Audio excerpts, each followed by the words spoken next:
He wants to bring change and results. That's what Dr. Ron Watson, who's running for a state delegate seat in District 23, says. That area covers parts of Bowie, Upper Marlboro, and Mitchellville. Dr. Watson is joining us here in the studio to tell us a little bit more about your background and why you want the folks out there to vote for you. Good, and thanks for having me, and happy holidays. Same to you. Thank you. Let's kind of start by talking about what your major concerns are and what you plan to do in terms of for the folks there in District 23B. My major concern is to bring a better quality of life to all the residents in 23B, but that starts with two main pieces. First one is education, of course. The second one is economic development, and those two are inextricably tied together. You can't talk about one without the other. And the third one is, and I've talked to a large population of seniors, we have to take care of our senior citizens. They have their concerns as well, and they're a population that many times don't have a voice, and I want to make sure they have that voice going forward.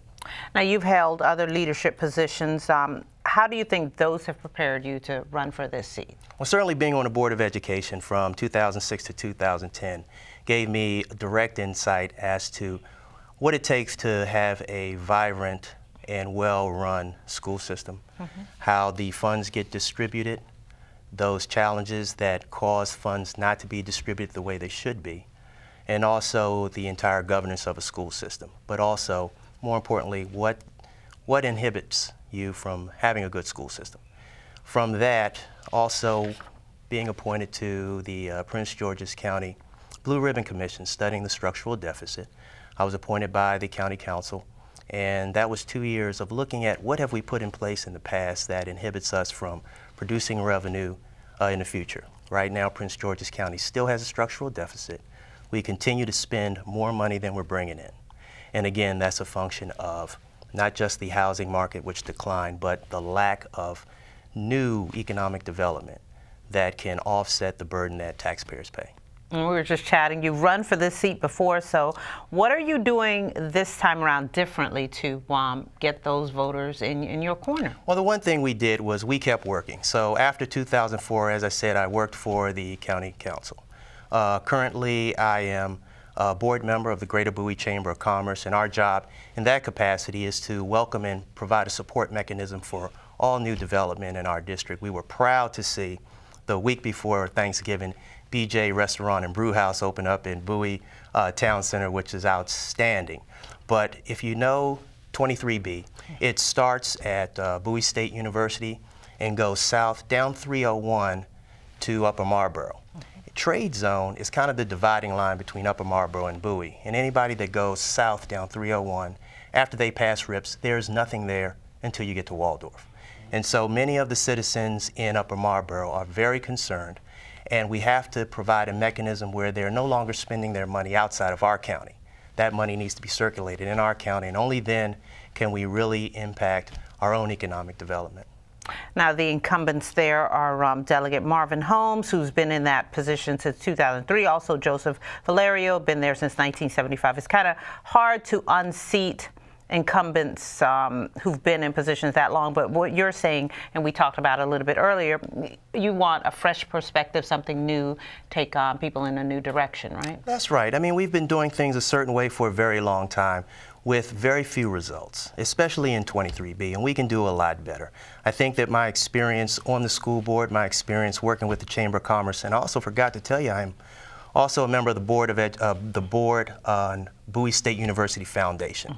That's the philanthropic arm of Bowie State, and we are charged with raising endowments and funds to make sure our students can go to school and be educated.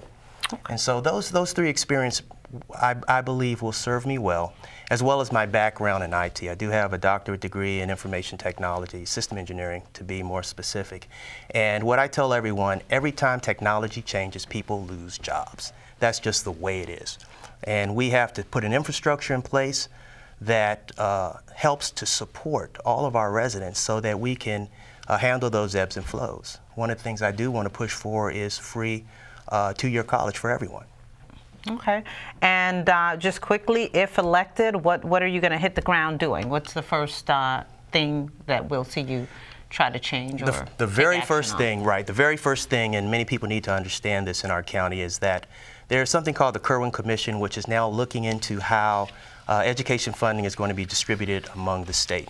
And what I've told folks is that any formula that's a straight line formula that seeks to give everyone a certain amount of money based on the number of students will cause harm to Prince George's County and also Baltimore City. Why? Because our students have more needs. We have a high amount of English language learners, students on special education, those types of things, which means that we are impacted a little bit more than other counties. And for us to really shore up and to really close this achievement gap, there has to be a recognition that the funding formulas have to be altered such that we get enough funding to support our population.